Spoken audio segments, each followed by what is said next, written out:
2019 IPS 1 ingin menjelaskan sedikit tentang materi ekonomi yaitu inflasi. Berikut cuplikan videonya. Assalamualaikum warahmatullahi wabarakatuh. Ya, saya di sini akan menjelaskan pelajaran kita hari ini mengenai inflasi. Apa sih itu inflasi? Inflasi itu kenaikan harga barang yang mempengaruhi barang satu dengan yang lainnya. Kenapa sih kok bisa kayak gitu? Coba ya, kita lihat yang satu ini. Bu, beli Bu, jamunya berapa ini Bu harganya Bu? Satu cangkirnya sekarang 10.000. Mahal kali Bu, ya Allah. Iya, selama adanya virus corona ini semua bahan-bahan jadi naik seperti jahe, kunyit, semua. Jadinya mahal kali gitu ya Bu? Nggak Iya. bisa dikurangin gitu? Gak bisa. Ya udah lah, nggak apa-apa Bu. Nah, seperti yang kita lihat barusan, itulah contoh dari kenaikan harga barang tersebut. Namun, apa saja sih penyebab inflasi itu? Yang pertama, konsumsi masyarakat. Kok bisa sih? Karena masyarakat itu ketika ia mendengar harga barang turun, maka ia akan membeli barang itu dalam jumlah banyak. Coba kita perhatikan dalam cuplikan tersebut. Gelasnya ini 2.000 satu gelasnya. Murah kali Bu. Iya, karena bahan-bahan nggak tahu kenapa emang lagi murah aja semuanya. Buatkan 10 gelas lah Bu, banyak untuk saya. Iya. Murah kali pun dijual masaknya. Nah, seperti yang kita lihat juga tadi ya, konsumsi masyarakat menyebabkan harga inflasi itu sendiri. Karena dia ingin menentukan diri juga. Dan yang kedua adalah berlebihnya likuiditas. Likuiditas seperti kualitas barang yang akan diproduksi, yang akan meningkatkan harga ketika inflasi terjadi. Berikut kita lihat contoh dari bernaiknya likuiditas tersebut. Jual harganya berapa Bu? Ini kalau yang ini dia 200.000. Kalau tisu ini Bu? Tisu ini dia per kotaknya kemarin itu cuma 30.000, sekarang udah hampir 60.000. Ya Allah, jadi ini kenapa mahal kali ini Bu? Iya, karena memang kualitas memang yang udah terkenal kayak gitu, jadi macam bagus dia. Mahal kali ya Bu. Tisunya ini kok mahal kali juga? Iya, memang kami ngambilnya produk-produk bagus, produk-produk Oh, yang brand-brand gitu ya Bu? Iya dong. Tapi cuma tisu 60.000. Iya. Ya udahlah, saya beli tisunya aja lah 60.000 ya Bu ya. Ya, kemampuan perusahaan dalam mengatasi permintaan konsumen. Perusahaan yang didatangi juga perusahaan yang memiliki kualitas yang bagus. Dan yang ketiga, ketidaklancaran distribusi. Kenapa itu terjadi? Kenapa sih? Karena pada saat distribusi itu terjadi, banyak hal yang tidak diinginkan. Itu pencurian ataupun kerusakan pada barang distribusi itu sendiri.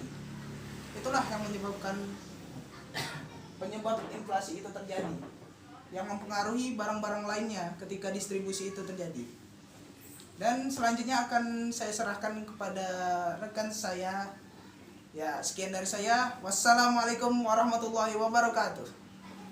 Warahmatullahi wabarakatuh. Bersama saya Khairunisa Nabila Hasan akan menjelaskan tentang bentuk-bentuk inflasi. Bentuk-bentuk inflasi itu ada dua, yaitu inflasi permintaan dan inflasi desakan biaya. Inflasi permintaan terjadi akibat adanya permintaan total yang berlebihan, di mana biasanya dipicu oleh membanjirnya likuiditas di pasar sehingga terjadi permintaan yang tinggi dan memicu perubahan pada tingkat harga. Meningkatnya permintaan ini ada beberapa faktornya, yaitu inflasi ini terjadi karena suatu kenaikan dalam permintaan total sewaktu perekonomian yang bersangkutan dalam situasi full employment, di mana biasanya lebih disebabkan oleh rangsangan volume likuiditas di pasar yang berlebihan. Membanjirnya likuiditas di pasar juga disebabkan oleh banyak faktor, selain utama tentunya kemampuan bank sentral dalam mengatur peredaran jumlah uang, kebijakan suku bunga bank sentral, sampai dengan aksi spekulasi yang terjadi di sektor industri keuangan. Yang kedua, inflasi desakan biaya. Inflasi desakan biaya terjadi akibat adanya kelangkaan produksi atau juga termasuk adanya kelangkaan distribusi. Walau permintaan secara umum tidak ada perubahan yang meningkat secara signifikan. Berkurangnya produksi sendiri bisa terjadi akibat berbagai hal seperti adanya masalah teknis di sumber produksi, yaitu pabrik, perkebunan, bencana alam, cuaca, atau kelangkaan bahan baku untuk menghasilkan produksi tersebut. Sehingga memiculah kelangkaan untuk menghasilkan produksi tersebut. Aksi spekulasi, begitu juga hal dengan Sekian penjelasan dari saya, selanjutnya akan dijelaskan oleh rekan saya. Assalamualaikum warahmatullahi wabarakatuh. Saya Rizky Mutiara akan melanjutkan penjelasan dari rekan saya yang bernama Khairunisa Anabila Hasan. Di sini saya akan membahas tentang golongan inflasi. Golongan inflasi yaitu terbagi 4, yaitu 1. Inflasi ringan, 2. Inflasi sedang, 3. Inflasi berat, dan 4. Hiperinflasi. Pertama, inflasi ringan. Inflasi ringan yaitu suatu harga barang naik apabila kurang 10% per tahun. 2. Inflasi sedang. Inflasi sedang yaitu suatu harga barang naik 10-30% per tahun. Yang ketiga, inflasi berat.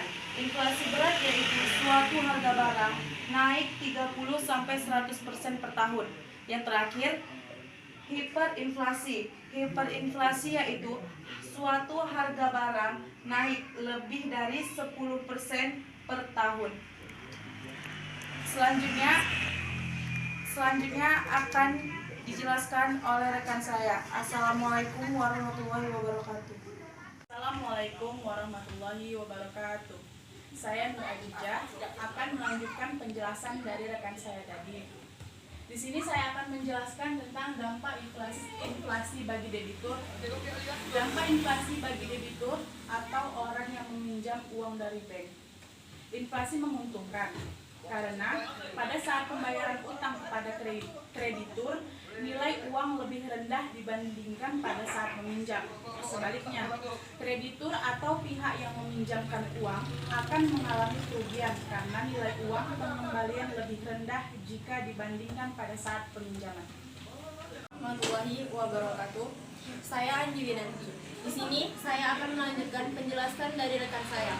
Di sini saya akan melanjutkan tentang dampak inflasi bagi produsen. Dampak inflasi bagi produsen sebenarnya menguntungkan apabila pendapatan yang didapat lebih tinggi daripada biaya produksi. Apabila hal ini terjadi, produsen akan menyebabkan kenaikan harga produksi. Sehingga produsen enggan untuk melanjutkan kegiatan produksinya tersebut. Sekian dari saya dan akan dilanjutkan oleh rekan saya. Assalamualaikum warahmatullahi wabarakatuh. Kembali lagi dengan saya Gusti Ranis. Di sini saya akan menjelaskan dampak inflasi. Inflasi memiliki dua dampak, yaitu dampak positif dan dampak negatif. Dampak positifnya, 1. Peredaran atau perputaran barang lebih cepat. Yang kedua, produksi barang-barang bertambah karena keuntungan pengusaha juga bertambah. Yang ketiga, kesempatan kerja bertambah karena terjadi tambahan investasi. Yang keempat, pendapatan nominal bertambah tetapi real berkurang karena kenaikan pendapatan kecil. Yang kedua yaitu dampak negatif. Dampak negatif yang pertama, 1. Harga barang-barang dan jasa naik. Yang kedua, nilai dan kepercayaan terhadap uang akan turun dan berkurang.